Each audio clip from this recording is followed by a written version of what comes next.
sometimes the pieces that you are trying to hurry up and rush past to make them passive are actually the things that you need to spend a little more time being active in. Hey guys, it's Dr. Sonia here with Jump First. Say it with me. Done is better than perfect. Master one thing at a time. Practice makes better. And this has to work. Let's get it. Awesome party peeps. Happy Friday to you and welcome back to the Jump First Academy YouTube channel. If you are new here, don't forget to hit the subscribe button, like button, bell notification so you know when more episodes like this drop and we can hang out live. We talk all things premium courses, whether you want to teach online or face-to-face.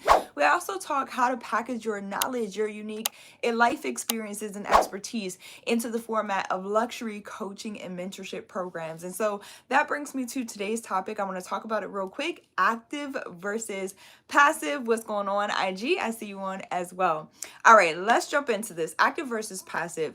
Most folks, when they talk about creating a course, you're talking about creating it for passive income, right? Like you want something that you don't have to spend a lot of time entrenched in because you have already done that. You've given so much time on, accomplishments that you have, things you have achieved outside of your business. And if you are currently running a business, then you're looking for a way to free up some of your time. I got to encourage you on today that we want to start with active versus passive though. One of the things that I teach inside of all of my higher level mentorship programs is that you have to have a solid foundation for your online course business. If you do not have a solid foundation, anything that you build on top of something that you have created is faulty, okay? It's possible that is easily knocked down. So we want to make sure that the foundation is solid. That way, as we start to build up this business, as we start to try different strategies and implement different things, we can start to see what's working. And if something is not working, we can easily fix it. Okay. I can't tell you how many times in this business I have launched things, which I am very fortunate to be in a niche, be in my lane, and also to have the expertise that I have to be able to create and develop courses. I talked about this yesterday. Once you know how to create a course, you can create course after course after course. So all of my programs, I've never had a program that did not sell, okay? And it's because of the time that I took to build the foundation of my course business. Now, I will tell you this, there have been programs and projects that I've worked on inside of my business that didn't do as well as I had projected, of course, right? Like sometimes we all fall short of the goals that we set. And if you are not falling short of some of the goals that you set, then I'm encouraging you to set bigger goals, okay? Pro tip. But with that being said, I've had projects and things where we haven't hit the goal, but I've never had a course that did not sell or program or project that didn't sell. What's going on, Singo? Good to see you on. Hello back at you. Let me know what time it is or where you are currently watching from. I like to see the global reach of these episodes. I appreciate you being here.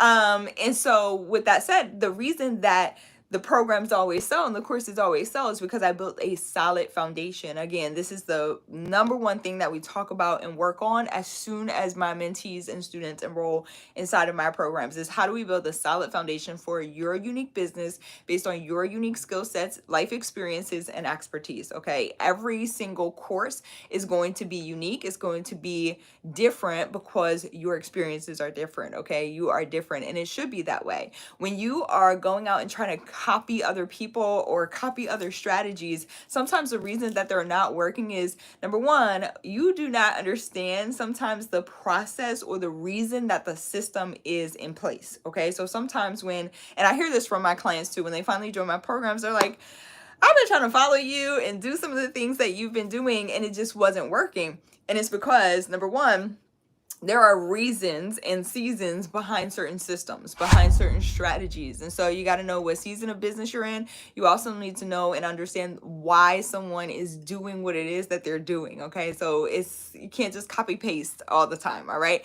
What's going on, JJ Jazz Game? Good to see you. Oh, Japan in the building. I love to see it. I appreciate you being here. Hello, JJ. It's good to see you on as well. Let me know what time it is or where you're currently watching from. And so number one, you got to understand the strategy, season and reason, okay? Number two, you're unique, okay? What somebody else does may not work for you. Again, understanding and building out the solid foundation is what's necessary so that we can try different strategies and have fun with building out this course business. That's the whole point of building a course business.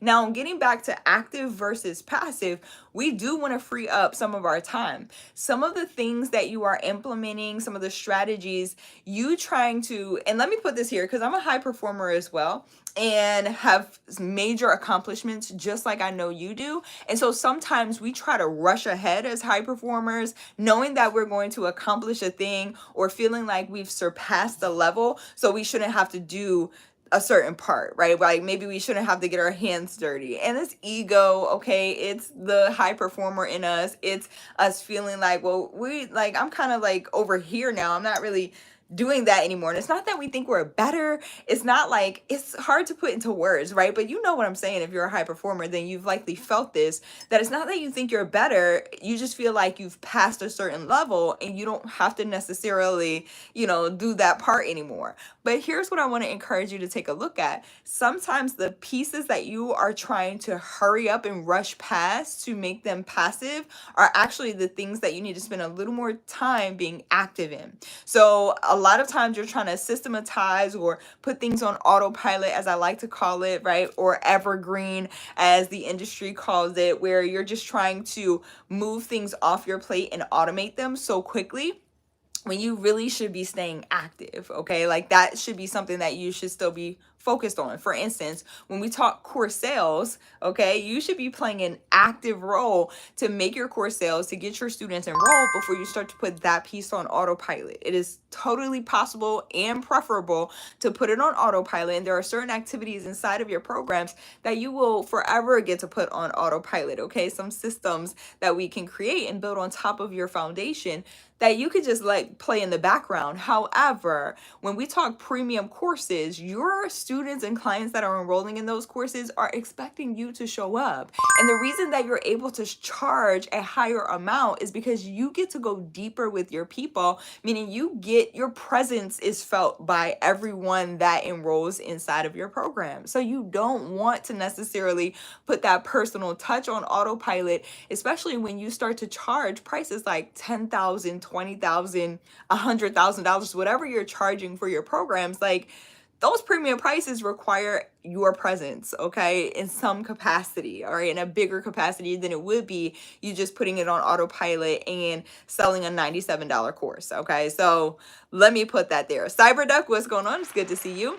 So don't rush into the passive piece of your course business before you understand the full process, right, of really how to create the sales that you're looking for, of understanding how your students are flowing through the content inside of your courses.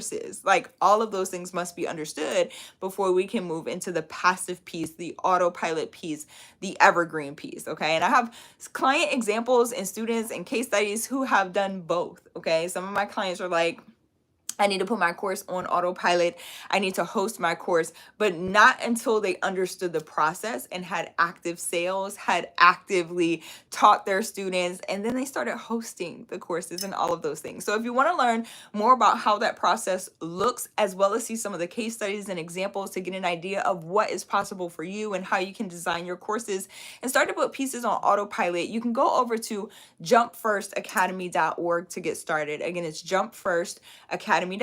There you're going to see a free training. It's going to walk you through step by step exactly what it looks like to choose your topic, understand your audience, package your content, and start selling. Notice I said we are selling before we package our content. Maybe I didn't put it in that order, but that's what we're doing, okay?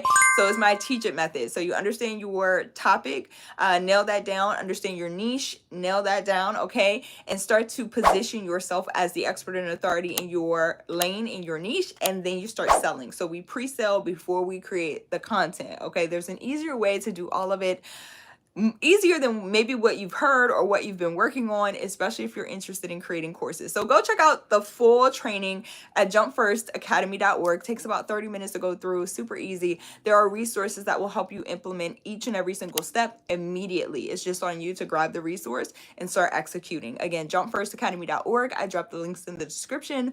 I love y'all so much. Happy Friday again. I appreciate y'all being here. Make sure you give this video a like so we can continue to spread the global reach of these messages, and send it to somebody who you know needs some inspiration, encouragement, or some direction, especially when it comes to creating courses. I love y'all. Have an amazing day, and I'll see y'all back here next time. Bye, y'all.